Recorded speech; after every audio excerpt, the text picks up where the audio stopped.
Assalamualaikum warahmatullahi wabarakatuh. Selamat pagi, salam sejahtera buat kita semua. Yang saya hormati tentunya pimpinan Pasca Sarjana Universitas Hasanuddin, ada Prof. Insinyur Burhanuddin Hamzah, dan juga Prof. Emal yang mengikuti secara daring ya, dan juga rekan-rekan akademisi mahasiswa yang ada di ruangan, dan juga teman-teman yang tergabung di dalam daring ya, secara online ya. Saya rasa kesempatan ini adalah kesempatan yang baik untuk silaturahmi, bertukar pikiran secara konstruktif ya, memperbaiki pengelolaan lingkungan hidup dan juga tentunya ya mendukung pembangunan yang sedang berjalan di Indonesia. Baik Bapak dan Ibu, rekan-rekan sekalian ya. Rasanya saya bersilaturahmi kali ini adalah untuk mengenang ya, karena saya juga sempat belajar di kampus ini ya, di program studi manajemen perkotaan. Rasanya kalau tidak mampir ke Unhas, diskusi dengan teman-teman ya, para akademisi, ada kekurangan di kami begitu. Karena bagaimanapun ya, ketika saya bekerja di pemerintahan dan sekarang bertugas membantu Ibu Menteri LHK di dalam memformulasi kebijakan ya. Kalau tidak ada dialog antara ilmu dan kebijakan, tentunya juga masih ada yang kurang begitu. Dan kesempatan ini adalah kesempatan untuk saya mencoba mensosialisasikan dan untuk berdiskusi nanti dengan teman-teman ya, bagaimana membangun ekonomi yang selaras dengan ekologi. Rasanya ini juga hal yang penting, urgent, sebagaimana tadi disampaikan oleh pimpinan Pasca Sarjana, ya. Karena selama ini diketahui dan kita memperhatikan bahwa pertumbuhan ekonomi itu selalu kontradiktif ya, selalu bertentangan dengan kelestarian lingkungan. Hasil riset dari lembaga riset terkenal ya, yang di launching tahun lalu ya, menunjukkan bahwa pemerintah daerah di Indonesia tidak ada satupun yang bisa membangun ya, pertumbuhan ekonomi sekaligus meningkatkan kualitas lingkungan hidupnya. Dan ini menjadi keprihatinan kita semua dan tentunya ya saya yang bertugas untuk ikut memikirkan ya bagaimana pertumbuhan ekonomi ini juga harus diikuti oleh peningkatan kualitas lingkungan. Saya diberi tugas untuk memikirkan bagaimana ekonomi mewarnai pengelolaan sumber daya alam yang ada di Indonesia. Dan saya selama 3 tahun ini banyak membaca, merenung, mengamati di lapangan ya, untuk mengkonstruksi sebuah kebijakan, masukan kebijakan ya, dan tentunya ini juga perlu dilandasan teori yang kuat begitu. Atau dalam bahasa lain kita mencoba menteoritisasi kebijakan yang tentunya nanti akan kita gunakan bersama begitu. Baik rekan-rekan sekalian ya, kita menghadapi 4 kemungkinan skenario di slide berikutnya.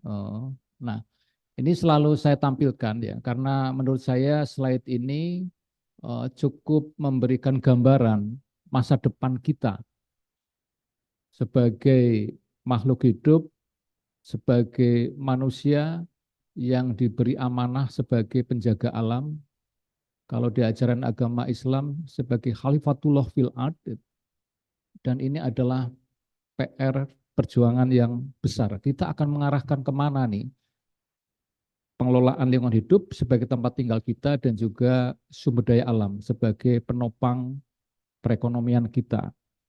Skenario 1, 2, 3, dan 4 ya ini adalah sangat memungkinkan terjadi di masa depan. Ini tergantung kepada kita semua, begitu. Yang tentunya tidak kita inginkan adalah yang ada di kuadran 4 ya, yang disebut dengan darurat ekologis. Darurat ekologis itu adalah terjadi ketika kehidupan masyarakat dan keadaan lingkungan hidup dalam keadaan menurun ya, lingkungan hidupnya, kualitas lingkungan hidupnya menurun ya, namun kemiskinan masih meningkat. Nah, ini tentu yang tidak kita harapkan. Ini bisa saja terjadi di negara yang kaya sumber daya alam. Benar tidak? Jadi kalau kita membaca buku-buku referensi terkait dengan pengelolaan sumber daya alam ya, ada yang disebut dengan kutukan sumber daya alam atau resource curse. Di sana bisa kita dapatkan pembelajaran ya ketika negara itu memiliki sumber daya alam yang melimpah, tapi karena ada kesalahan mengelola, ada konflik di negara itu, maka kesejahteraan itu tidak bisa didapatkan. Nah, ini Memperoleh dengan hibah adalah penelitian, ini adalah memperoleh kondisi dan yang sangat tidak kita harapkan ya. Dan kita tidak berharap juga itu terjadi di Indonesia tentunya. Nah, di kuadran ketiga adalah overeksploitasi. Ini terjadi ketika kesejahteraan masyarakat meningkat ya, namun kondisi lingkungan hidupnya menurun. Nah, ini kecenderungan seperti ini juga bisa terjadi di kita apabila ya nanti pembangunan kita itu masih menganut kepada pertumbuhan ekonomi yang konvensional. Jadi kita ingin meningkatkan perekonomian, tapi lingkungan hidup jadi korban. Sumber daya alam kita dikuras habis. Gitu. Nah, ini yang kemungkinan bisa terjadi di masa depan. Yang kedua, underutilized. Ini adalah ketika kehidupan dan kesejahteraan masyarakat menurun, namun kondisi lingkungan hidup dan sumber daya alam yang masih melimpah. Nah, ini juga kondisi yang sebenarnya tidak terlalu ideal. Kita masih punya sumber daya alam yang melimpah, ada jasa-jasa lingkungan tidak termanfaatkan ya, tapi perekonomian tidak meningkat. Nah, ini sama saja dengan SDM-nya kurang unggul ya, kurang bisa mengelola dari sumber daya alam yang ada. Nah, yang kita harapkan tentunya adalah di kuadran pertama atau peradaban ekologis. Ini terjadi ketika kesejahteraan masyarakat meningkat dan kondisi lingkungan hidupnya termasuk cadangan sumber daya alamnya ya, itu meningkat. Sumber daya alamnya masih bisa terjaga. Nah, ini yang tentunya kita harapkan. Nah, ini sebenarnya yang menjadi PR besar kita semua ya. Kita itu mau mengarahkan kemana? Tidak lain itu akan banyak peran dari kita semua yang sekarang ini sedang membangun ilmu pengetahuan ya, menumbuhkan inovasi yang nanti akan menjadi pelaku-pelaku pembangunan di Indonesia. Nah, ini yang menurut saya sangat penting ya untuk kita samakan ya tujuan kita ke depan ingin membangun kondisi yang seperti apa begitu. Selanjutnya, nah kita memiliki drivers lingkungan hidup saat ini. Jadi kita tuh digiring di dalam sebuah kondisi ya fenomena global ya, nasional dan juga nanti bagaimana kondisi atau koherensi kebijakan kita. Kita sering mendengar sekarang ada megatrend 2045 dengan mobilitas yang semakin dinamis dengan keberadaan electric vehicles, tren finansial teknologi dan juga food teknologi dan termasuk di dalamnya ada era Internet of Things atau IoT gitu. Namun demikian ya, perkembangan teknologi ini juga ternyata tidak kemudian meninggalkan sama sekali penggunaan sumber daya alam kita. Masih akan terjadi persaingan perebutan sumber daya alam ya, sehingga akan juga nanti berpengaruh bagaimana kebutuhan pangan kita bisa terpenuhi, energi, air, dan dampak terhadap biodiversitas. Ini yang tentunya juga kita harus pahami ya, dan juga kita hadapi bersama. Triple planetary crisis ini sering kita dengar ya bahwa perubahan iklim, degradasi lingkungan dan biodiversity loss itu akan juga mengancam ya ke depan ya. Bahkan perubahan iklim sekarang sudah tidak disebut lagi sebagai krisis iklim ya. Sekjen PBB itu sudah menyebutnya sebagai climate boiling, jadi pendidikan iklim. Ini sebuah keprihatinan ya, karena peningkatan temperatur permukaan bumi ini ternyata lebih cepat dibanding perkiraan semula. Gitu. Ini sebenarnya keprihatinan ya dan juga warning kepada kita ya agar kita nanti sungguh-sungguh mengatasi perubahan iklim ini. Nah, Di dalam konteks ekonomi ya, kita masih di dalam kondisi middle income trap ya. Jadi pertumbuhan ekonomi kita itu masih kisaran ya 3,5, 4 ya, maksimal 5 ya persen ya per tahun begitu. Nah, ini di tahun 2024 semester pertama kita mengalami pertumbuhan ekonomi sebesar 5,11%. Ini sudah cukup baik gitu. Tapi ini belum juga dianggap cukup ya untuk bisa menuju masyarakat yang disebut maju dengan pendapatan pertumbuhan ekonomi lebih dari 7%. Nah, ini adalah tantangan besar. Populasi terus meningkat sekitar 300 jiwa ya. 67% penduduknya tinggal di perkotaan. Nah, ini sebenarnya pembahasan tentang perkotaan penting begitu. Makanya dulu saya ngambil tentang perkotaan ya di Unhas ini. Nah, kemudian juga ya pertumbuhan penduduk di Indonesia itu mengalami bonus demografi. Bonus demografi itu adalah ketika usia kerja itu lebih banyak ketimbang usia non kerja atau non produktif ya. Nah, sebenarnya itu kondisi yang menguntungkan ya apabila ya ekosistem kerja itu juga tercipta. Betul nggak? Kalau usia kerjanya banyak, tapi lapangan kerjanya kurang ya, maka itu akan jadi masalah. Atau kemudian ya apabila lembaga pendidikan ya itu tidak juga bisa membangun kurikulum ya yang cocok ya untuk lapangan pekerjaan. Link and match kalau tidak maksimal ya, maka akan menjadi masalah juga ketika para mahasiswa itu lulus ya. Nah, tahun 2024 ini ada 10 juta generasi Z, Gen Z yang menganggur gitu. Nah, ini sedang kita evaluasi ini. Kita dengan teman-teman kementerian lain banyak diskusi ya bagaimana terjadi seperti itu. 10 juta generasi Z menganggur, belum mendapatkan pekerjaan formal. Padahal ke depan akan semakin banyak lagi ya usia-usia generasi Z atau yang lebih muda lagi ya untuk masuk ke ruangan lapangan pekerjaan yang baru begitu. Ini sebenarnya tantangan yang nanti kita perlu pikirkan ya bersama-sama dengan teman-teman di akademisi begitu. Nah, kemudian kebijakan kita tentunya kita sudah mempersiapkan visi Indonesia 2045 ya, rencana pembangunan jangka panjang nasional RPJPN 2025 sampai 2045 ya. Dan tentunya yang saya anggap paling penting adalah bagaimana menyingkronkan pembangunan ekonomi dengan ekologi. Ini keniscayaan, keharusan menurut saya. Nggak bisa dipisah lagi antara ekonomi dan ekologi. Nah, sebenarnya kalau secara keilmuan kan kita tahu ya, ada namanya akar ilmu ya, root of science yang kita sebut sebagai oikos, bahasa Yunani ya. Oikos nomos itu menjadi ekonomi, oikos logos menjadi ilmu ekologi. Betul begitu kan ya? Nah, dari satu rumpun ilmu itu ya, kalau kemudian di dalam perkembangannya menjadi ilmu yang saling bertolak belakang ya, kemudian juga tidak konstruktif ya di dalam pembangunan kita ya, itu rasanya ada kesalahan ya. Nah, nanti secara filosofi juga akan saya kutip bagaimana filosof kita ya melahirkan aliran rasionalisme ya, yang juga kemudian menjadi akar permasalahan yang juga berimplikasi kepada kerusakan lingkungan. Ini hanya sebenarnya dari dialog-dialog tentang filsafat keilmuan begitu ya. Tapi sebelum itu saya ingin menyampaikan fakta-fakta ya, tekanan terhadap lingkungan hidup di Indonesia. Adanya ketersediaan yang semakin berkurang terkait dengan siklus air misalnya. Laju deforestasi kita masih ada sekitar 13,75 juta hektar ya. Namun demikian ya ini saya tambahkan datanya ya sebenarnya di tahun mohon maaf datanya itu di tahun ini ya 2020 sampai 2021 mohon maaf ya. Kita itu bisa mengurangi laju deforestasi itu.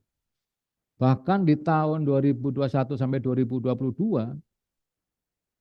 deforestasi itu hanya tercatat 104.000 hektar.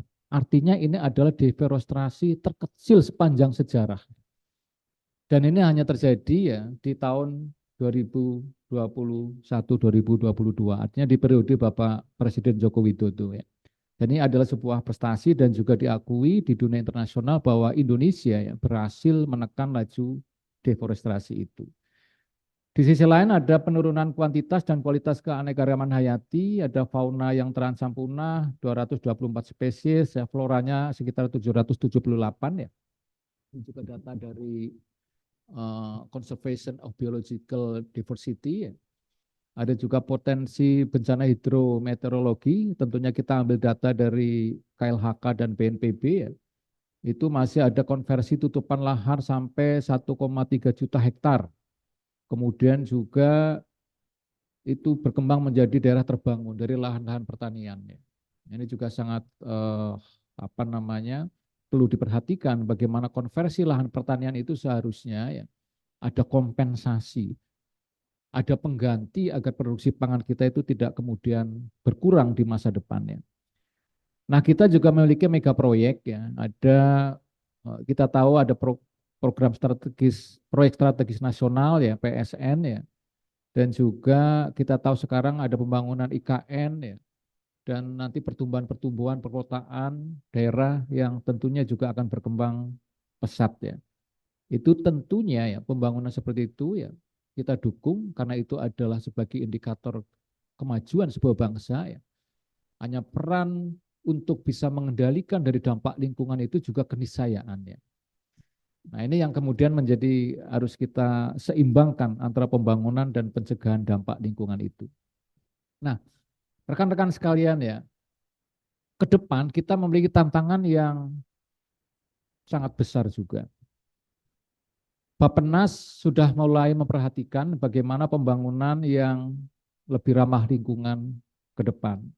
Hal itu didasari ya karena kita mengetahui bahwa selama 20 tahun terakhir ya, atau 2 dekade terakhir ya, penggunaan sumber daya alam itu meningkat 65%.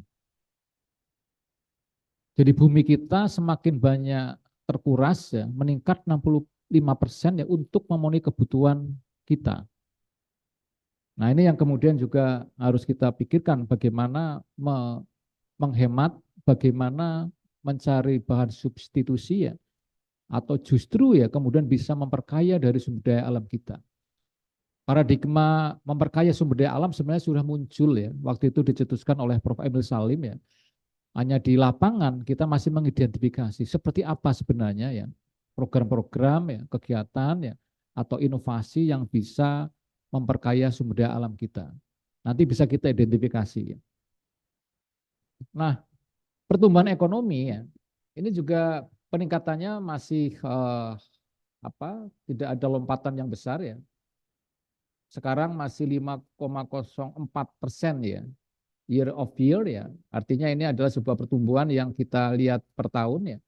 Dan kita masih banyak berharap ya peningkatan pertumbuhan ekonomi kita itu ke depan melampaui 7%. Ada informasi bahwa pemerintahan baru ke depan ya itu mentarget pertumbuhan ekonomi sampai 8%. Artinya apa? Artinya kita harus kerja keras bersama-sama. Dan ini sebenarnya sebuah kondisi yang memungkinkan ya bisa kita capai apabila memang ditopang oleh seluruh lini, seluruh sektor ya di dalam memacu pertumbuhan ekonomi itu. Dan tentunya itu nanti strategi ekonominya ya, bagaimana meningkatkan pajak, meningkatkan ekspor, sampai kemudian foreign investment ya, investasi dari luar ya, yang bisa untuk meningkatkan pertumbuhan ekonomi kita. Di dalam perspektif lingkungan hidup dan sumber daya alam ya, kita ya dalam ini adalah KLHK ya, saya dan juga teman-teman ada dari Badan BPDLH ya, Badan Pengelola Dana Lingkungan Hidup ya, juga dibantu oleh teman-teman dari World Bank ya, sekarang sedang mengidentifikasi sebenarnya sektor mana ya, atau program kegiatan mana ya, yang bisa kita dorong untuk bisa meningkatkan perekonomian ya, sekaligus dapat menjaga atau meningkatkan kualitas lingkungan. Yang kita sebut kemudian ini lekat dengan konsep ekonomi regeneratif itu. Sebenarnya konsep itu sudah ada. Tapi ternyata itu belum masuk ya, belum terinternalisasi dalam kebijakan kita. Nah, ini yang kemudian kita upayakan ya bagaimana internalisasi dari konsep itu ya juga bisa dilakukan dalam kebijakan kita. Rekan-rekan sekalian ya, saya rasa kita sudah lama tahu ya, sejak tahun 1972 ada namanya konsep pembangunan berkelanjutan. Sustainable Development yang kemudian juga itu cukup berpengaruh kepada paradigma pembangunan bangsa-bangsa di dunia ya. Slide berikutnya, Mas. Yang tidak lain adalah adanya pilar ekonomi, pilar ekologi, dan juga sosial budaya. Ini pasti di program studi ilmu lingkungan sekarang dipelajari. Jadi bicara lingkungan kekinian ya, ilmu lingkungan kekinian tidak hanya bicara lingkungan biofisik, kimia, geologi, begitu ya, Bu Sekretaris ya. Tapi sudah harus bicara bagaimana interkoneksinya ya, relasinya eh, dengan ilmu lain, hukum, ekonomi, teknologi, agama. Sekarang semuanya sudah mulai mendekat kepada lingkungan. Saya termasuk yang mengkonstruksi keilmuan budaya lingkungan nih, Mbak Sekretaris ya, di UGM. Sekarang ada yang tertarik kepada sastra lingkungan. Itu kan kita nggak kebayang seperti apa. Tapi nanti ada barangnya itu. Ada ya, sastra lingkungan.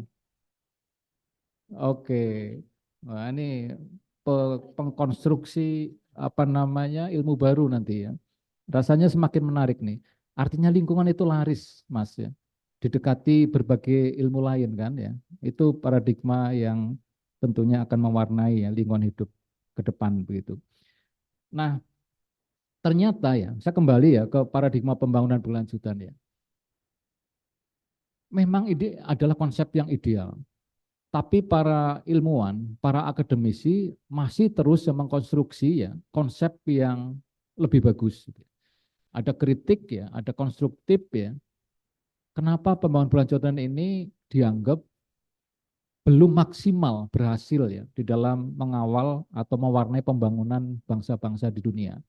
Awal-awalnya dulu banyak yang mengkritik juga itu sebagai sebuah konsep yang tidak implementatif, ada juga betul bisa dicek ya di referensi di textbook begitu ya. Kemudian saya masih ingat kalau nggak salah Minatoba atau siapa itu ya yang menulis tentang itu ya. Dan kemudian juga di dalam implementasi memang masih banyak tolak belakang. Kayak seperti tadi ya, ekonomi dan ekologi ya. Di lapangan nggak ketemu begitu. Nah, justru nanti dengan paradigma ekonomi regeneratif ini kita mau mencoba ya, menyatukan itu justru. Jadi supaya tidak dipisah lagi ya antara ukuran ekonomi dan ukuran ekologi. Nah, itu sebenarnya muncul juga ya di dalam diskusi-diskusi kekinian, termasuk ya teman-teman yang sekarang mengkonstruksi ya ekonomi regeneratif ini. Jadi konsep pembangunan berkelanjutan itu memuat minimal 3 hal ya yang terkandung ya. Yang pertama adalah warisan sumber daya alam itu tetap dapat dinikmati oleh anak cucu. Ini kan yang menjadi semangat dari konsep ini ya, bahwa ya sumber daya alam kita ya, kondisinya sekarang ya, dan kualitas lingkungan hidup kita dalam kondisi sekarang ya, minimal sama dinikmati oleh anak cucu kita. Begitu yang kita banyak kenal ya. Kemudian juga yang kedua, warisan dari kualitas lingkungan hidup itu juga masih memberikan kondisi yang sehat seperti yang kita nikmati sekarang pada anak cucu. Hanya saja ya bahwa di dalam paradigma pembangunan berkelanjutan ini ya tidak banyak dijelaskan bagaimana memperbaiki ekologi itu. Pemulihan itu tidak banyak dimasukkan atau diintegrasikan di sana. Walaupun ya di dalam praktek kebijakan kita ya KLHK terutama sesungguhnya sudah banyak melakukan pemulihan. Nah, ini yang justru nanti saya akan identifikasi bahwa kebijakan kita KLHK sebenarnya sudah beyond dari pembangunan berkelanjutan, udah melampaui. Hanya implementasi yang secara masif ya itu yang masih perlu kita tingkatkan ya. Nah, bagaimana tadi oikos nomos dan oikos logos serasa sudah saya sampaikan ya. Yang penting sebenarnya adalah bagaimana kaitannya dengan ekonomi hijau dan ekonomi biru. Ini juga sebuah produk pikir ya, konsep keilmuan ya. Ada ekonomi hijau dan ekonomi biru. Ini juga melengkapi dari paradigma pembangunan berlanjutan. Ekonomi hijau adalah rezim ekonomi yang bertujuan untuk meningkatkan kesejahteraan manusia dan kesejahteraan sosial sekaligus mengurangi risiko secara signifikan. Jadi lebih dipikirkan mengurangi risikonya. Jadi kalau kita melakukan pembangunan ya, risiko itu diminimalisir. Gitu. Ini di ekonomi hijau. Konsepnya demikian. Walaupun ya kemudian banyak pemikir-pemikir yang mengembangkan konsep ini ya, ada yang kemudian digabungkan bahwa ekonomi biru dan hijau sebenarnya sama itu. Ada juga yang demikian. Tapi secara sederhana bisa ditampilkan atau dibedakan ya ekonomi hijau dan ekonomi biru seperti yang saya tampilkan. Bahwa ekonomi biru adalah upaya optimalisasi sumber daya air. Jadi lebih fokus kepada air ya, yang bertujuan untuk peningkatan pertumbuhan ekonomi melalui kegiatan yang kreatif dan inovatif dengan tetap menjamin kelestarian lingkungan. Jadi menjamin kepada kelestarian. Nah, kalau bahasa lestari di Indonesia ini juga coba arti di Kamus Besar Bahasa Indonesia. Saya pernah menelusuri dulu waktu menulis disertasi ya. Lestari itu artinya ajek tetap ya. Konstan ya. Saya dulu kritisi sebenarnya. Di dunia ini nggak ada yang ajek tetap ya. Nggak ada kan ya. Kita pun bertambah usia berubah ya Bu ya. Lah lingkungan yang sangat dinamis juga nggak mungkin ajek atau tetap. Makanya dulu saya mengkritisi lestari sebenarnya nggak mungkin juga gitu. Ada kenaikan kualitas, ada penurunan. Ya. Nah, itu yang kemudian saya kritisi dari kata lestari sebenarnya. Tapi karena sudah telanjur yaitu bermakna baik ya, berkonotasi baik ya untuk pengelolaan lingkungan, maka kita sepakat tetap digunakan gitu. Tapi secara keilmuan bisa didebat gitu. Nah, ekonomi regeneratif itu muncul ya untuk melengkapi itu semua. Jadi ada paradigma pembangunan berkelanjutan tadi yang tidak menekankan kepada aksi pemulihan ya. Kemudian ekonomi hijau yang lebih fokus ya kepada meminimalisir dampak atau risiko ya.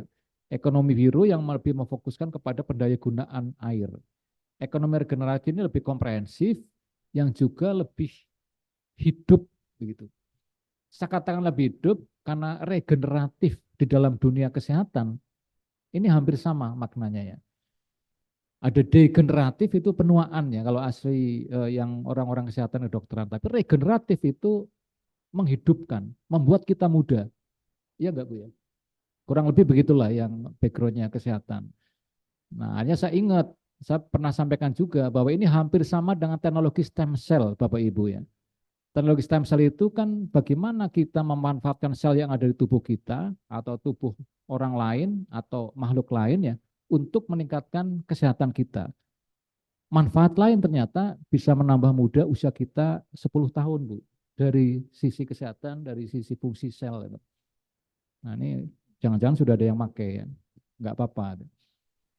Artinya ya bahwa ini adalah sebuah inovasi temuan yang bermanfaat. Nah kalau kita adopsi untuk konteks lingkungan hidup ya, saya rasa juga baik.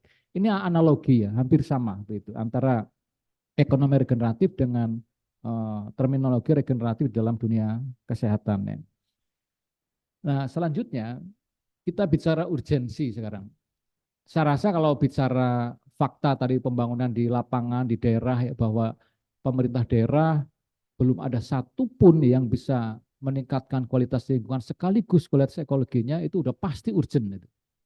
Gak mungkin ya kita akan meninggalkan salah satu pilar itu ya. Ekonomi maju, ekologi harus maju juga begitu. Nah, saya mencoba ya menggali-gali pandangan filosof René Descartes ya. Ada kita dulu bicara cogito ergo sum ya. Aku berpikir maka aku ada. Ini kan cikal bakal rasionalisme ya. Tapi di dalam buku-buku berikutnya coba baca ya. Ini juga ada yang mengatakan bahwa sebenarnya kita merusak lingkungan itu sejak ilmu pengetahuan ini lahir katanya. Jadi ilmu pengetahuan itu melahirkan modernisme ya, tapi juga banyak yang mengesampingkan ya dari keberlanjutan lingkungan. Ini yang kemudian kita perlu dialogkan, kita diskusikan ya agar di kampus itu juga tentunya seiring sejalan dengan bagaimana pemikiran pemerintah di dalam memperbaiki ekonomi dan juga lingkungan hidup ya. Jadi debatnya nanti tidak debat apa namanya asal beda misalnya, asal beda dengan pemerintah, nah, itu yang menurut saya jadi kurang produktif gitu. Nah, pemikiran tentang regeneratif sudah muncul sejak tahun 2017. Jadi ada pertemuan di Colorado, Amerika tentang Regenerative Future Summit ya. Jadi mereka udah berpikir tentang eh, apa namanya urgensi tentang regenerasi ya dari alam kita. Kemudian juga sudah ada muncul ya pemikiran-pemikiran karena kesadaran bahwa dunia ini sedang krisis, maka perlu solusi ya yang juga menyeluruh sekaligus humanity. Artinya apa namanya kita menghargai sesama manusia, memikirkan ya masa depan manusia ya, yang itu tidak lain juga lahirlah yang disebut dengan regenerative future.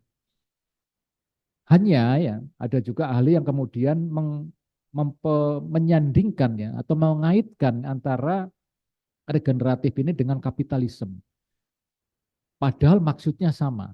Hanya karena kapitalisme itu udah termasuk konotasinya tidak baik ya. Sekarang banyak ditinggalkan. Jadi lebih dipakai istilah regeneratif ekonomi. Ekonomi itu lebih netral ya. Kalau kapitalisme itu kan kemudian seolah-olah ya paham tersendiri yang kemudian juga berdampak destruktif kepada lingkungan gitu.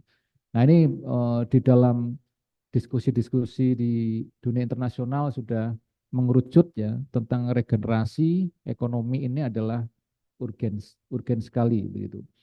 Nah, bagaimana di Indonesia? Ya, di Indonesia itu sebenarnya sudah mempromosikan model ekonomi regeneratif yang selaras dengan upaya global tersebut ya atau menjadi kesadaran global tersebut ya menuju pembangunan yang berkelanjutan. Pada tahun 2019 kita mengenal ada inisiasi pembangunan rendah karbon. Nah, ini sebenarnya juga kebijakan yang selaras ya, dengan semangat regeneratif tersebut. Ya. Kemudian juga kalau kita apa namanya lihat di dalam konteks konstruksi kebijakan ya, ekonomi regeneratif juga sudah mulai dipikirkan, sudah mulai diintegrasikan ya, termasuk di pekerjaan-pekerjaan saya sekarang gitu ya, bahwa pemulihan sumber daya, membangun kembali modal alam dan meningkatkan daya dukung lingkungan ya, itu adalah keharusan. Kan sekarang sudah demikian ya. Jadi Bappenas tadi juga sudah sampaikan, sudah mengintegrasikan masa depan lingkungan hidup kita ya, tapi juga ekonomi harus tumbuh, itu sudah terintegrasikan. Kemudian apalagi teman-teman kami yang di Kementerian Lingkungan Hidup dan Kehutanan itu selalu ya berpikir bagaimana mengintegrasikan ya pengelolaan lingkungan itu kepada pertumbuhan ekonomi. Jadi sudah tidak berpikir parsial lagi ya. Nah, selanjutnya juga ya apa yang dibutuhkan oleh ekonomi regeneratif ini? Tentunya perlu investasi ya, dan yang utama adalah modal manusia. Kemudian sosial, alam, dan fisik itu berikutnya. Ini juga selalu muncul ya di dalam diskusi-diskusi ketika kita ingin memperbaiki kualitas lingkungan, ya. Ingin menyongsong peradaban yang ramah lingkungan ya. Tidak lain bertumpu kepada sumber daya manusianya. Saya bolak-balik diskusi ya dengan tokoh lingkungan sekaligus ekonom kita, Prof. Emil Salim ya, selalu muncul ya peningkatan kualitas sumber daya manusia itu adalah utama, itu adalah urgent yang harus dikembangkan oleh bangsa Indonesia saat ini dan ke depan. Itu yang kemudian menjadi catatan saya dan ketika saya menyusun disertasi ya, terkait dengan ilmu lingkungan juga ya, saya juga merekomendasikan bahwa peningkatan sumber daya manusia itu adalah keniscayaan.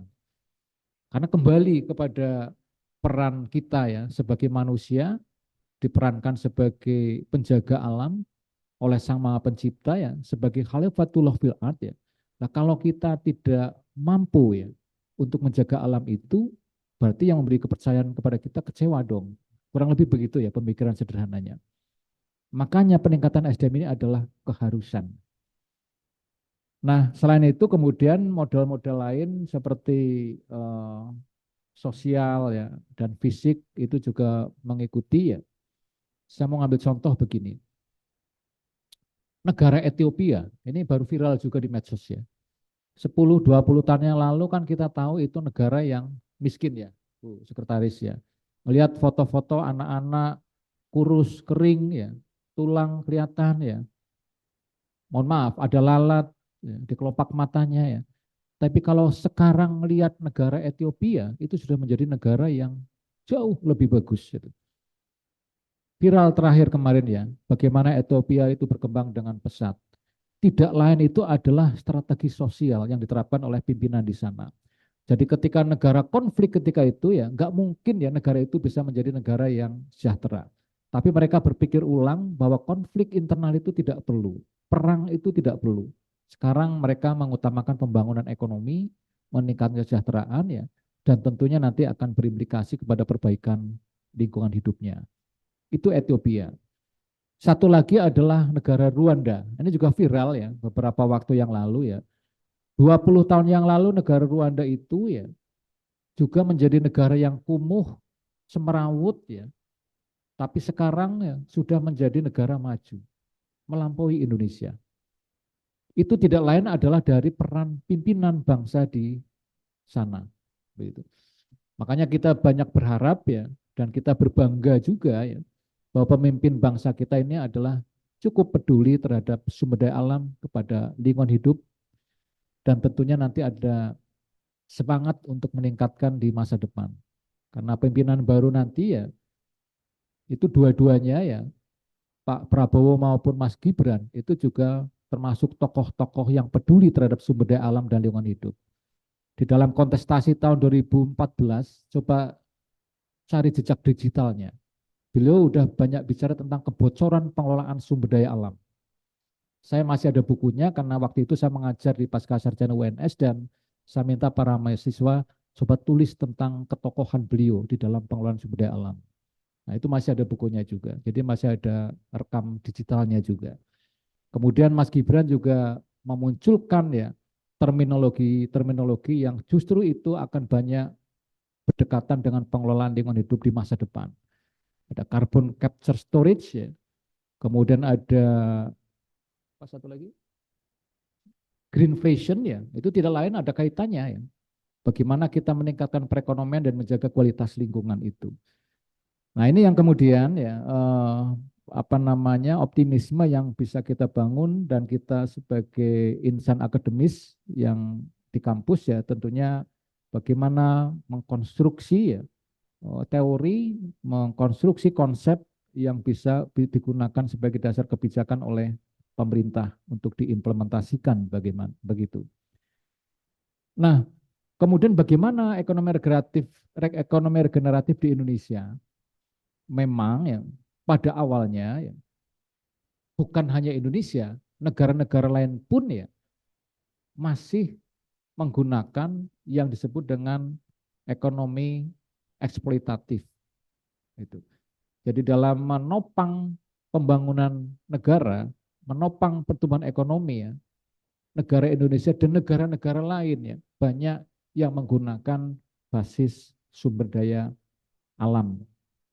Nah, ini tidak bisa kita ingkari ya, hanya ke depan memang mulai sekarang perlu kita tingkatkan begitu. Kita juga di KLHK memiliki program yang selaras ya, untuk mempromosikan ekonomi regeneratif, diantaranya adalah program Volunetsing 2030. Volunetsing ini singkatannya Forest and Other Land Use ya, jadi penggunaan hutan dan lahan lainnya ya dalam rangka untuk ya, mendukung pengurangan karbon. Minimal nanti sama ya antara produk karbon yang muncul dan juga yang bisa ditangkap atau diserap oleh hutan kita. Ini yang disebut dengan volunetsing, targetnya tahun 2030. Dengan target kita akan merehabilitasi 5,3 juta hektar ya, dan memulihkan 2,7 juta hektar. Kita sudah menggunakan istilah pemulihan. Nah, ini yang kemudian secara konsep ya, kita bisa katakan kita sebenarnya sudah beyond atau melampaui dari konsep pembangunan berkelanjutan tadi. Nah, ini yang ada di kita ya. Terus tantangannya apa ke depannya?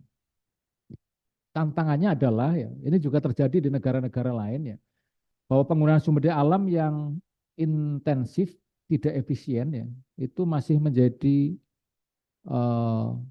warna di dalam pembangunan di negara-negara yang bertopang kepada sumber daya alam. Yang berikutnya adalah biaya pembangunan yang signifikan seperti biaya penanganan kesehatan terkait polusi, degradasi lahan, kerugian produktivitas terkait polusi udara ya, yang juga masih belum maksimal. Kemudian juga modal manusia dan alam, misalnya dengan memperburuk bencana alam. Jadi manusia ini yang tadi saya sebutkan ya kapasitasnya ya, jangan kapasitas ya. Bicara tentang pemahaman dan kesadaran itu juga masih kurang. Nah yang kemudian menjadi kita prihatin ya, sehingga kita perlu terus ya mensosialisasikan ya, mengajak masyarakat ya untuk lebih ramah lingkungan. Dan sebenarnya yang paling mau mempengaruhi adalah yang disebut dengan undervaluation ya. Jadi kita memberikan harga di bawah standar atau kurang menghargai kepada sumber daya alam kita. Yang padahalnya ya kita nanti akan bersifat boros ya, eksploitatif ya. Yang itu akan berdampak kepada penggunaan sumber daya alam yang semakin lama semakin menipis ya. Nah, di dalam grafik ya saya membuat sebuah siklus negatif dari pendekatan eksploitatif. Mudah-mudahan tampak ya. Nah, pendekatan ekonomi eksploitatif ya yang ini banyak terjadi di negara-negara termasuk Indonesia ya. Itu adalah menyebabkan tingginya biaya pembangunan. Ini berpengaruh ya karena kemudian ya bahwa pembangunan itu yang membutuhkan ya sumber daya alam, lahan ya, kemudian juga nanti mineral ya. Itu padahalnya menjadi sebuah beban tersendiri. Kemudian tadi undervaluation ya, kita kurang menghargai dari value alam itu sendiri ya. Kita menambang tidak berpikir katakanlah dampaknya terhadap banjir, longsor misalnya. Kita mengelola kawasan juga mungkin tidak berpikir tentang itu, ya itu adalah penghargaan yang kurang kepada kawasan kita. Ada juga yang disebut dengan distorsi manajemen kebijakan. Ini kalau kita artikan kurang lebih adalah sebenarnya ya bahwa kebijakan itu kita formulasikan ya dalam konteks yang paling ideal seharusnya. Ini yang dalam perspektif saya waktu itu melihat dari sisi pembudayaan ya, lingkungan ya, bahwa kebijakan itu sebenarnya ada sebagai expected culture ya. Jadi kondisi yang kita harapkan ya, itu harusnya menjadi kebijakan kita. Tapi selain kemudian banyak kepentingan ya masuk dalam kebijakan itu sehingga optimalisasi lah ya, dari kebijakan itu kadang-kadang ya, itu agak terganggu. Belum lagi nanti implementasinya. Nah, dulu waktu saya S2 di UNHAS ini ya, saya mencoba menganalisis terkait dengan peraturan perundang-undangan pengelolaan sampah di perkotaan. Peraturan perundang-undangannya sudah sangat lengkap ya, dari undang-undang, peraturan pemerintah, sampai perda ya. Tapi fakta di lapangan sampahnya itu masih banyak. Dan konon ya, itu enggak teratasi tuntas ya, sampai sekarang. Ini artinya apa? Artinya ya bahwa kebijakan tadi itu belum efektif dari sisi konten ya. Kemudian kelembagaannya juga belum berjalan dengan semestinya. Belum nanti didukung oleh budaya masyarakat ya. Ini yang kemudian menjadi hal yang komprehensif bagaimana kita melihat implementasi dari kebijakan itu. Nah, kurang lebih ini yang menjadi gambaran siklus negatif dari pendekatan eksploitatif yang pada akhirnya adalah pemanfaatan sumber daya alam itu secara intensif ya, dan disebut dengan tidak efisien begitu. Ini bisa dilihat juga ya di dalam grafik berikutnya bagaimana pengeluaran keanekaragaman hayati yang ideal itu belum terpenuhi di negara kita dibandingkan dengan negara-negara lain misalnya. Di Indonesia pengelolaan anggaran untuk kehati ini baru 0,03% dari PDB. Beda lagi dengan negara-negara seperti Australia, Kolombia, dan lainnya yang sudah lebih baik begitu. Rata-rata pengeluaran perlindungan lingkungan juga persen per PDB-nya itu masih sangat kecil. Indonesia itu baru 0,24% per PDB pada tahun 2012 sampai 2021. Sangat jauh dibandingkan negara Australia, negara Cina ya, bahkan negara Brasil. Nah, ini artinya pembiayaan untuk pengelolaan lingkungan hidup kita memang masih sangat kecil. Nah, ini yang tentunya juga harus kita pikirkan bagaimana mengoptimalkan ya pendanaan ini di masa depan. Nah, faktor-faktor yang mendasari model ekonomi eksploitatif diantaranya adalah keterbatasan kapasitas mempromosikan pengelolaan yang berkelanjutan. Jadi kita kurang agresif ya. Bagi teman-teman yang sudah memahami tentang pentingnya lingkungan hidup, pentingnya pembangunan berkelanjutan itu harus lebih rajin mensosialisasikan konsep tersebut ya. Sekarang banyak cara ya, banyak cara melalui media sosial, melalui seminar dan sebagainya. Kemudian juga kurangnya penghargaan atau tadi undervaluation terhadap keanekaragaman hayati dan ekosistem. Contoh bahwa KLHK memperkirakan perlu sekitar 13,3 triliun ya untuk konservasi keanekaragaman hayati yang efektif sampai tahun 2024 ini. Namun pengeluaran Indonesia untuk pengelolaan kehati ini ya itu masih rendah. Ya. Baru sekitar 0,03% dari PDB tadi yang saya sampaikan. Ya. Jadi ini adalah sebenarnya kondisi yang masih belum ideal atau menjadi faktor yang mendasari ekonomi eksploitatif tadi. Ada juga kemudian otoritas dan mandat kelembagaan yang masih terfragmentasi. Ini di pemerintahan cukup kerasa ya, bagaimana ya sinergitas ya, koordinasi antar sektor ya masih perlu ditingkatkan.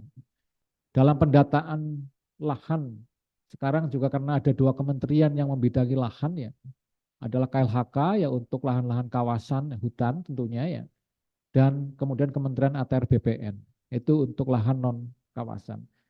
Di ATR BPN sekarang sedang ada program untuk melakukan pendataan tanah di luar kawasan hutan. Targetnya tahun 2025.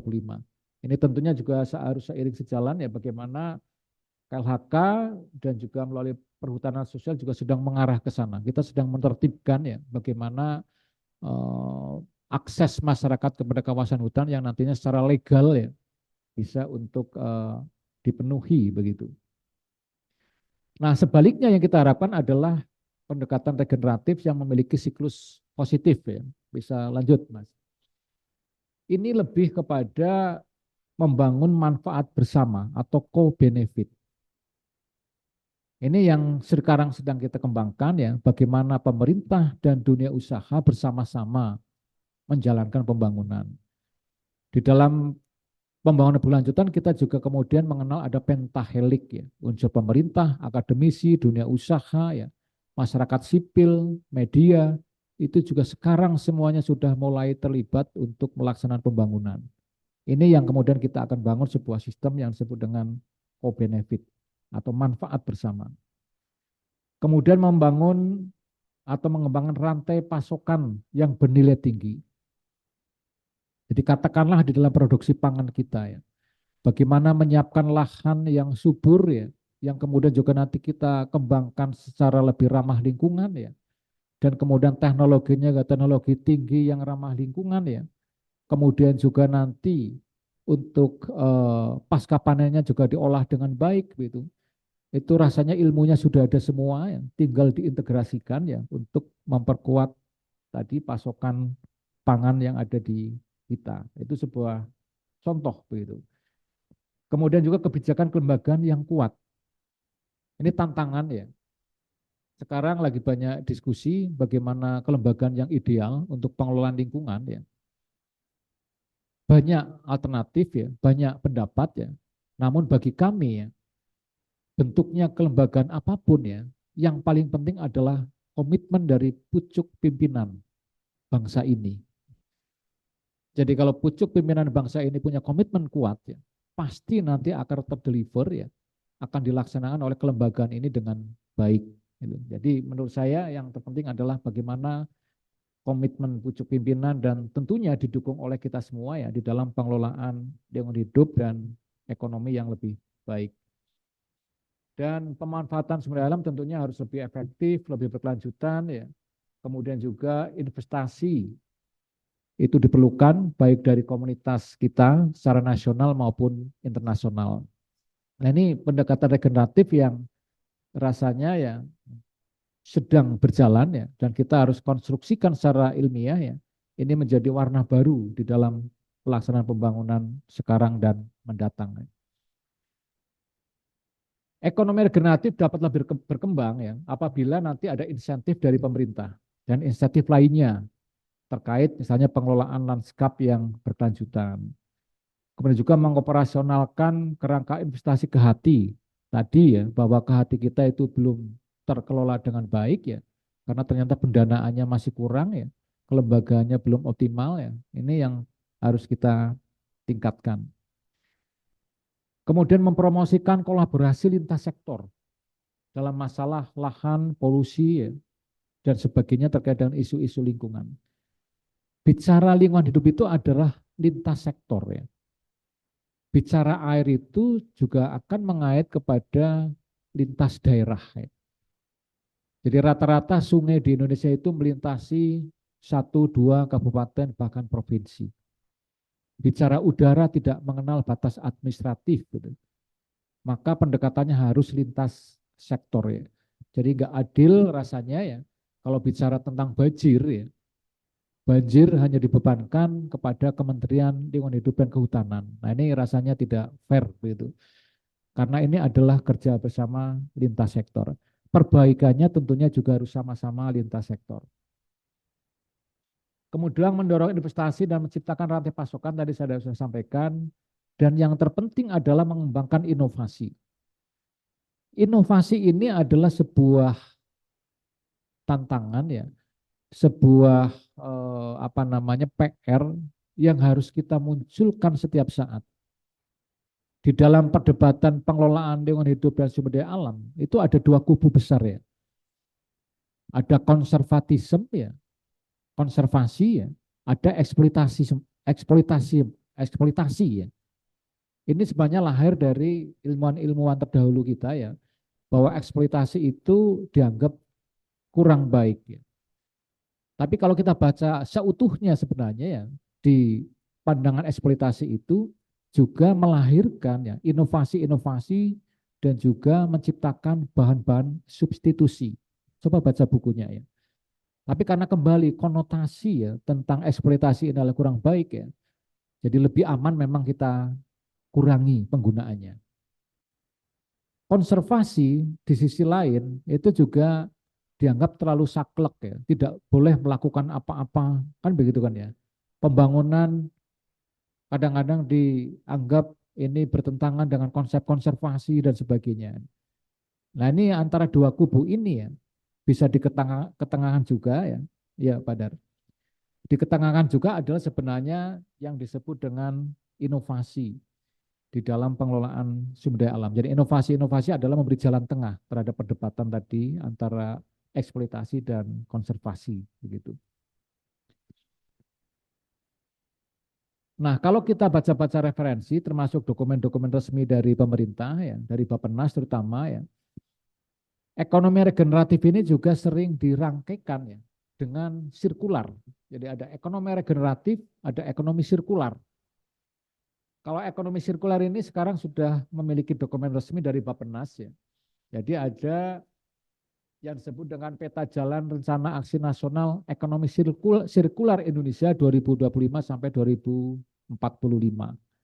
Hanya saja ya, ekonomi sirkular memang konsepnya komprehensif, tapi di kita itu masih diprioritaskan kepada 5 sektor, yaitu pangan, ya, retail, elektronik, konstruksi, dan tekstil. Jadi kalau kita sekarang ya di dalam pengolahan sampah ya banyak disampaikan tentang konsep ekonomi sirkular, sebenarnya adalah memang ini salah satu ya sektor andalan ya. Bagaimana sampah itu agar bisa dimanfaatkan ya, agar bisa memiliki nilai ekonomi. Paradigmanya sudah berbeda pengolahan sampah ketika zaman dulu dengan sekarang. Nah ini tidak lain adalah dengan pendekatan ekonomi sirkuler ya. Jadi kalau ekonomi konvensional itu kan ada konsep take ya, make, kemudian waste ya. Jadi kita ambil, kita gunakan, sisanya jadi limbah. Tapi dalam ekonomi sirkuler ya, kita ngambil ya secara efektif, kita gunakan sebaik mungkin ya. Limbah ini juga kita kemudian gunakan ulang. Nah itu akan sangat tepat kepada pengelolaan sampah, pengelolaan limbah ya. Dan terutama yang sudah cukup berhasil adalah pengolahan sampah plastik di kita. Nah, ini konsepnya adalah ekonomi sirkuler. Namun ya sebenarnya ekonomi regeneratif ya itu bisa dibedakan dengan ekonomi sirkuler. Karena bicara tentang pengolahan sumber daya alam ya, yang kemudian menjadi penopang pertumbuhan ekonomi ya, itu akan lebih lekat kepada konsep ekonomi regeneratif ya. Selain tadi sifatnya yang lebih hidup ya. Jadi penggunaan sel untuk membangun kesehatan kita itu kan sebuah proses yang hidup terus begitu. Itu yang menjadi pembeda dan rasanya ekonomi regeneratif memang menjadi peluang besar ya untuk masa depan pembangunan kita. Nah, minimal ada 5 prinsip ekonomi regeneratif. Ini saya ambil juga dari berbagai referensi ya. Sebenarnya banyak, ada yang menawarkan 9 prinsip, ada 10 prinsip ya. Saya ambil yang paling sederhana dulu. Ini baru permulaan ya, nanti kesempatan berikutnya bisa bicara yang lebih kompleks, lebih mendalam terkait dengan konsep ekonomi regeneratif. Konsep ekonomi regeneratif pertama itu mempromosikan kesederhanaan, bukan kelimpahan. Contoh di dalam pola konsumsi kita ya, sekarang kan menjadi beban besar adanya food waste, jadi sampah makanan yang bisa dihasilkan dari acara pesta, dari hotel ya, dari konsumsi kita di restoran barangkali yang tidak menyisakan, mohon maaf, tidak menghabiskan sisa makanan ya, itu pada akhirnya menjadi limbah yang merugikan ya, lingkungan hidup dan juga rasanya tidak adil, tidak manusiawi karena di luar masih banyak saudara-saudara kita yang belum kebagian makan yang bergizi begitu. Nah, ini tentunya adalah kesederhanaan, bukan kelimpahan, bukan kemewahan makanan ya dalam konteks ini itu ya. Nanti contoh lain bisa juga misalnya dalam kita berpakaian misalnya.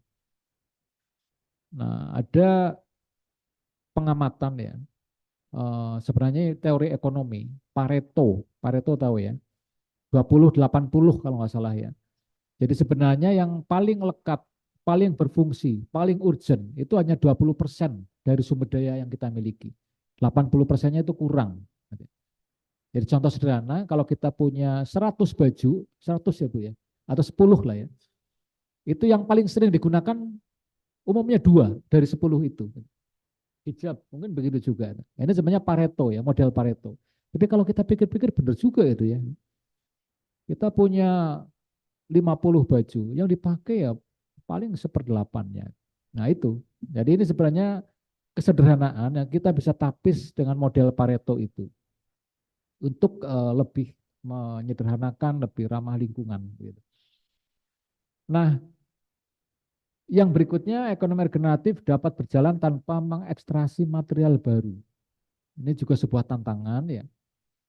Apakah memungkinkan misalnya nanti ya kita membangun ya tanpa mengekstraksi bahan baku semen misalnya atau material seperti pasir dan batu.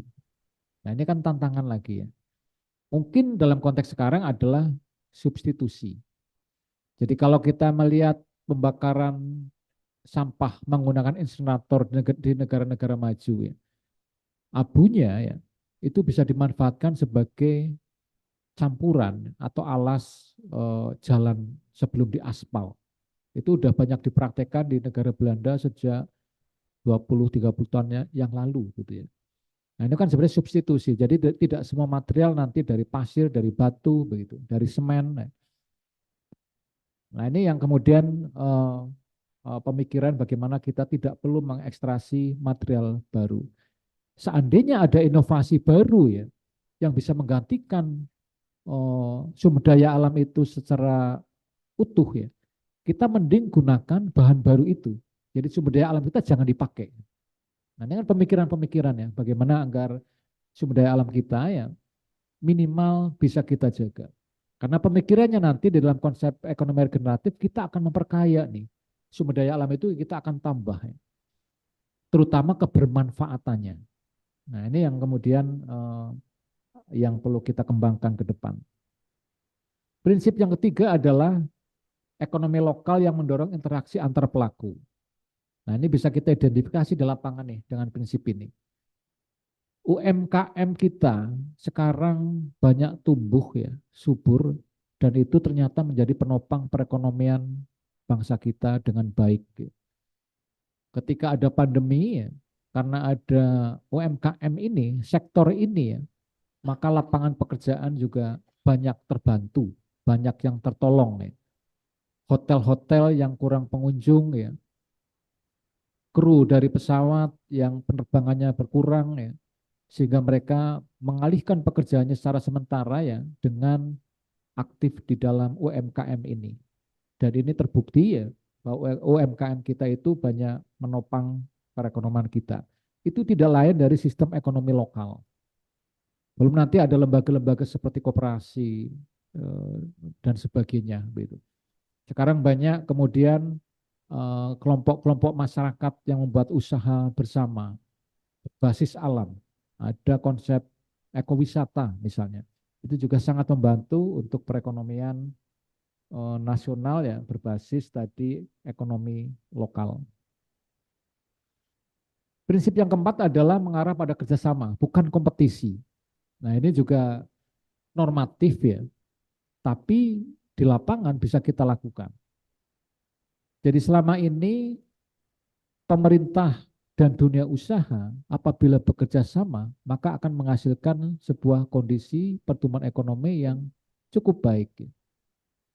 Kalau dunia usaha merasa kemudian terhambat oleh kebijakan-kebijakan pemerintah, yaitu kita evaluasi bersama. Atau sebaliknya, dunia usaha yang kemudian memberikan dampak besar kepada lingkungan hidup ya kita evaluasi begitu.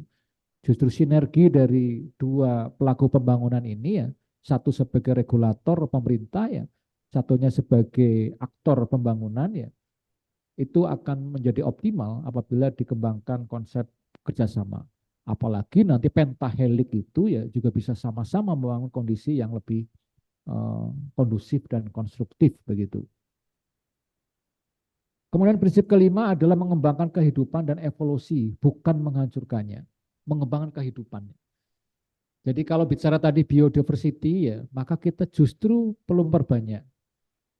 Sulawesi atau Sulsel ini yang dikenal dengan kupu-kupu di Bantimurung ya, seharusnya jumlah kupu-kupu itu bertambah, tidak berkurang. Nah ini yang sebenarnya menjadi prinsip ya, ekonomi regeneratif kita menambah dari flora dan fauna ya, dan juga biodiversity yang kita miliki begitu.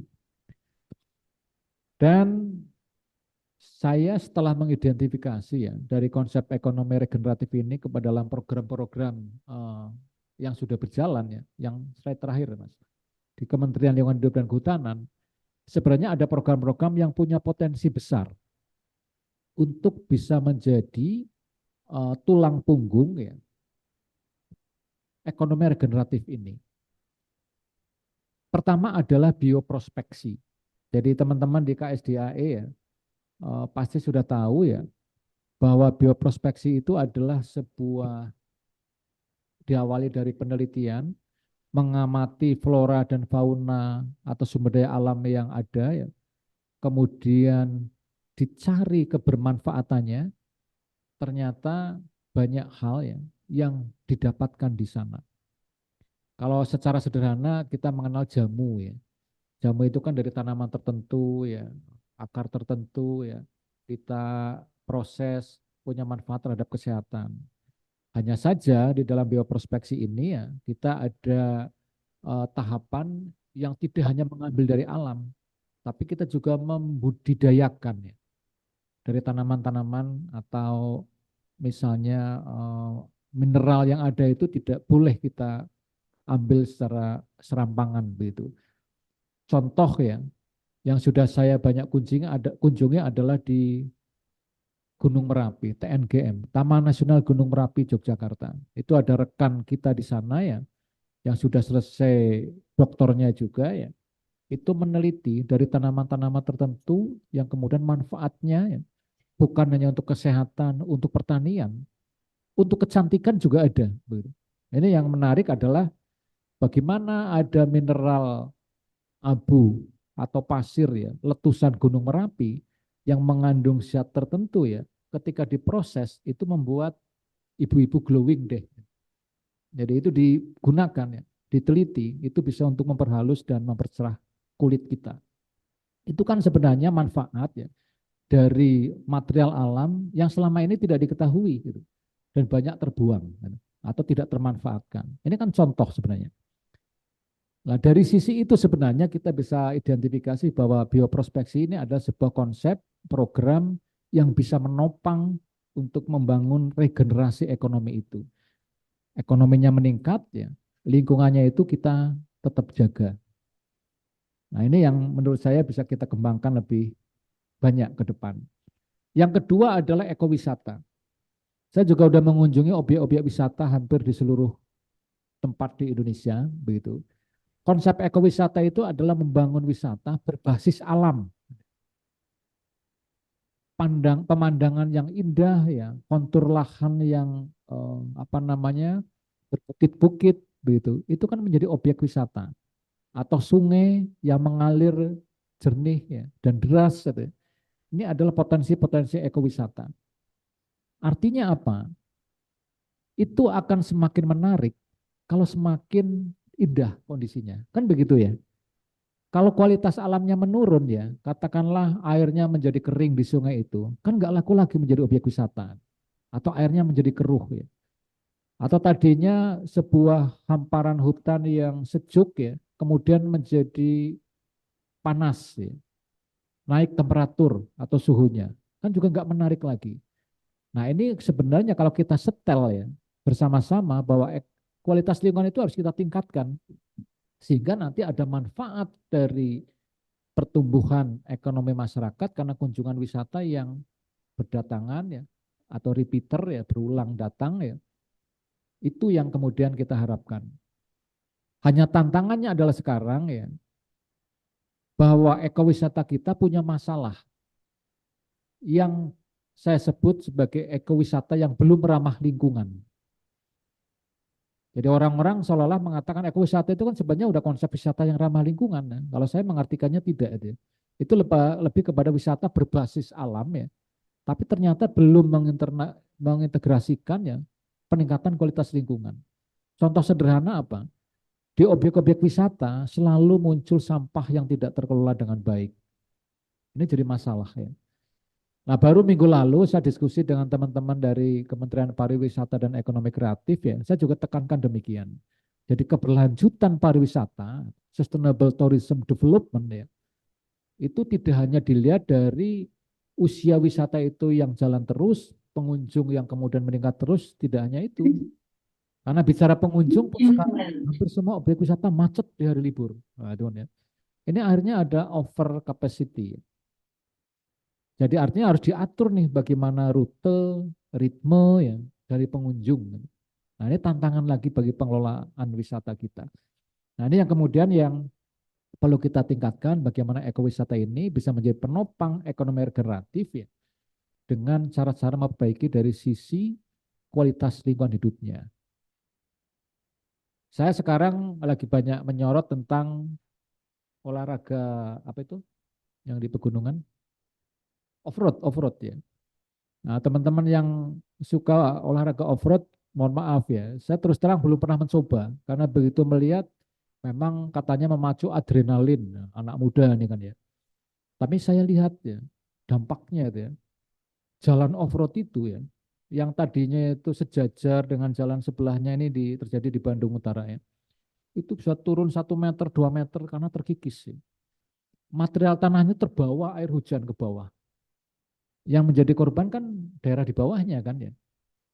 Yang di sana ada penduduk punya sumur, sumurnya jadi keruh ya. Nanti dalam volume yang lebih besar menjadi run off ya. Kemudian terbawa oleh air ya. Itu juga mengganggu daerah bawahnya. Nanti kalau punya dampak yang lebih besar lagi yang tidak kita harapkan jadi longsor misalnya. Itu kan dari kegiatan-kegiatan olahraga yang konon ya itu sekarang sedang digemari ya. Tapi punya dampak kepada lingkungan hidup. Apalagi ya, mobil-mobil yang dipakai itu off-road itu mendekati cc 3000 cc. Bener ya? Mobil-mobil besar ya. Ini Bapak ngangguk-ngangguk kayaknya anu deh, hobi off-road nih. OJT off-road. Artinya apa? Semakin besar cc mobil ya, itu kan gas buangnya itu semakin besar ya. Yaitu CO2-nya lebih besar ya dan seterusnya lah. Tambah lagi mobil itu mobil tua rata-rata, ya enggak? Semakin hebat, semakin senang kalau suaranya keras ya, off-road itu ya. Lah kita berpikirnya gini, lah mobil yang di kota aja kita uji emisi di Jakarta itu. Mobil-mobil yang tua ini kita dorong ke pegunungan. Konon di Malang itu ada lahan apel yang tadinya untuk produksi apel karena nggak produktif lagi diubah menjadi lahan off-road itu. Kan sebenarnya menurut saya ini nggak relevan ya dengan ekonomi regeneratif itu. Nah itu yang menjadi PR kita ya bagaimana kebiasaan kita nih, hobi-hobi kita yang kadang-kadang kalau kita ukur ya secara apa ukuran ekologi ya lebih banyak mudorotnya, lebih banyak dampaknya terhadap lingkungan hidup ya. Nah itu dan gini pemikirannya, ketika pemanasan global dan perubahan iklim ya, menjadi krisis ya, temperatur ini kan akan naik. Makassar 10 tahun yang lalu, 20 tahun yang lalu dirasakan nggak tuh lebih dingin ketimbang sekarang gitu ya. Saya 10 tahun di Makassar ya, tahun 96 sampai 2006. Rasanya sekarang ya ada perubahan begitu. Nah, nah ketika di Makassar seperti itu, di Bandung juga ada perubahan air apa kerannya. Kalau pagi dulu rasanya seperti es gitu. Tapi sekarang mandi mandi mandi pagi rasanya ya seger-seger aja gitu. Artinya ada peningkatan temperatur juga.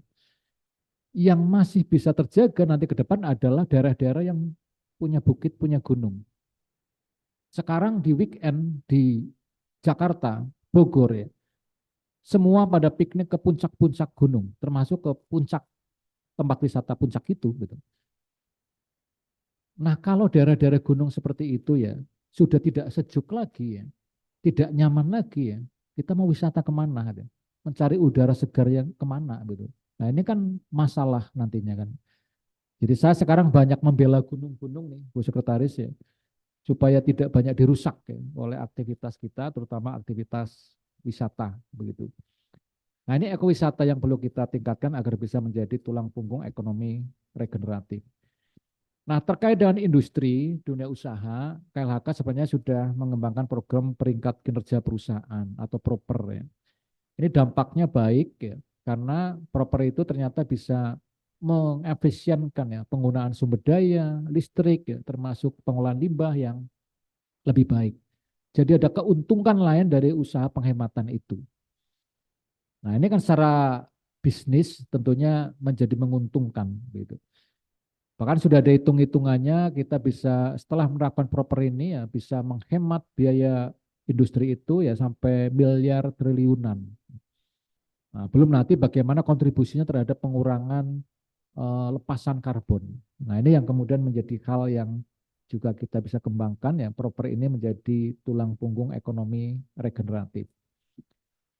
Yang berikutnya analisis mengenai dampak lingkungan. Ini agak panjang ya debatnya sebenarnya karena teman-teman ya akademisi kritis ya, itu mengatakan AMDAL ini belum berhasil ya, untuk bisa memastikan ya dunia usaha ya kegiatan usaha itu menjaga lingkungan hidupnya karena kritik yang bersangkutan ya itu memang kepada praktek ya praktek bagaimana AMDAL itu berjalan. Nah, makanya saya ikut menekuni bagaimana meningkatkan ya sistem AMDAL ini ya, kualitas AMDAL juga ya dengan para teman-teman akademisi ya untuk bisa menjadi alat penapis ya, alat pengawal pembangunan atau industri yang ramah lingkungan. Ya. Karena instrumennya sebenarnya tujuannya untuk itu. Gitu. Ini masalahnya adalah di prakteknya. Nah ini yang harus kita benahi bersama. Dan berikutnya yang belakangan ya kita mengenal sebenarnya pengelolaan sampah itu udah lama, tapi ada konsep zero waste zero emission ini baru diluncurkan oleh KLHK ya dalam kaitannya nanti untuk bisa ikut ya berkontribusi mengurangi gas antropogenik penyebab pemanasan global. Jadi kalau pemanasan global yang kita banyak kenal kan karbon dioksida. Tapi sampah kita ketahui yaitu menghasilkan gas metana. Metana itu memiliki efek panas ya, hampir 25 kali lipat daripada gas karbon dioksida. Secara penelitian kan begitu ya. Apalagi nanti kalau dihitung dalam periode 50 tahun, 100 tahun ternyata berbeda itu. Nah, ini yang kemudian penting ya bagaimana mengolah sampah dengan baik dalam rangka mengurangi emisi. Nah, tadi saya sudah singgung Volunetzing 2030 ya. Kita akan merehabilitasi ya, akan memulihkan lagi hutan-hutan yang tadinya katakanlah berkurang tutupannya ya, menjadi kita tanam lagi, kita tingkatkan lagi tutupannya. Dan juga yang penting adalah hutan mangrove. Jadi mangrove kita memiliki kontribusi yang besar juga terhadap serapan karbon ya. Maka banyak kita lakukan sekarang penanaman mangrove ya di daerah-daerah ya yang apa namanya memiliki pantai ya, dan itu akan menjadi andalan sekarang dan ke depan. Yang terakhir di KLHK ada namanya perhutanan sosial. Ini juga rekan-rekan pasti sudah mendengar ya bahwa konsep pengelolaan hutan zaman dulu ya dan zaman sekarang sudah berbeda. Dulu hutan kita jaga betul ya, kita proteksi ya. Masyarakat di sekitar hutan itu nggak boleh masuk gitu. Kalau masuk menebang ya pastilah ditangkap ya. Tapi dampaknya apa? Ternyata illegal logging itu semakin meningkat. Ternyata masyarakat di sekitar kawasan hutan itu tetap miskin gitu. Nah, ini yang kemudian menjadi evaluasi kita di pemerintah, di KLHK, bagaimana agar masyarakat di sekitar kawasan hutan itu memiliki hak akses mengelola kawasan hutan. Tentunya ya dengan prinsip-prinsip yang ramah lingkungan ya, yang juga tentunya legal begitu, yang sedang kita kembangkan sekarang. Nah, ini yang menjadi hal baru ya, bahwa kesejahteraan itu adalah keutamaan ya, namun juga kemudian ya peningkatan kualitas lingkungan itu adalah juga keharusan, keniscayaan untuk mengiringi dari peningkatan kesejahteraan itu. Karena apalah artinya sejahtera kalau kemudian banyak bencana. Kan begitu ya secara sederhana. Jadi saya pikir itu rekan-rekan sekalian ya gambaran ya awal tentang ekonomi regeneratif ya. Jadi kita tidak mempertentangkan lagi antara konsep ekonomi dan konsep ekologi. Tidak memisah lagi antara ilmu ekonomi dan ilmu ekonomi. Ekologi dan ekonomi dulu bersaudara yang kita kenal dengan akar keilmuan oikos, ya. Oikos nomos dan oikos logos. Ya. Bisa rasa itu mudah-mudahan ya konsep yang seperti ini kita gulirkan, kita perdalam, kita kembangkan ya sehingga bisa untuk mendukung Indonesia maju ke depan. Saya rasa demikian.